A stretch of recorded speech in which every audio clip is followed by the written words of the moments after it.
कहाँ छ आउँदै हुनुहुन्छ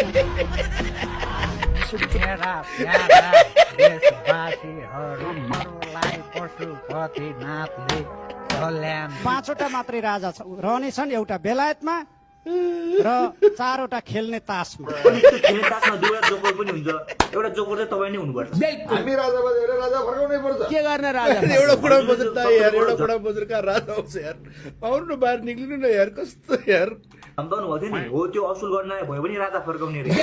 नेपालमा राजा तपाईँले देख्नु भएको हजुरले पो चस्मा लाउनु भएको छ, आँखा कमजोर छोरा देख्नुहुन्न, हामीले त देख्छौँ नि। को राजा राजा ज्ञानेन्द्र शाह त हुन्, थाहा छ नि तपाईँलाई? ज्ञानेन्द्र त फटा हो, आफ्नो सन्तानलाई नाश गर्ने मान्छे। राजावादी भयो के भन्यो त्यो? तपाईँ त राजावादी हो तर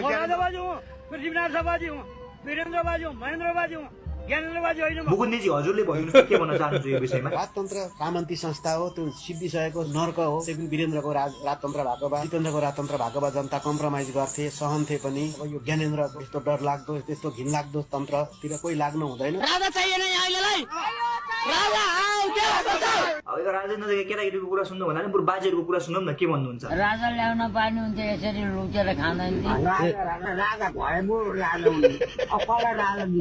ज्ञानेन्द्र राजा भनेको वीरेन्द्र मात्रै हो, वेदको राजा वीरेन्द्र हो। वीरेन्द्रलाई पो लगेर चलाइयो त, ज्ञानेन्द्र त जिउँदैछ नि। वीरेन्द्रलाई बाजे होइन र अस्ति ढुङ्गा हान्ने यो बाजे वीरेन्द्रलाई पो लगेर चलाइयो त, ज्ञानेन्द्र त जिउँदैछ नि। वीरेन्द्रलाई फर्काउनु स्वर्गबाट ल्याउनुहोस् ल, हामी मान्छौँ।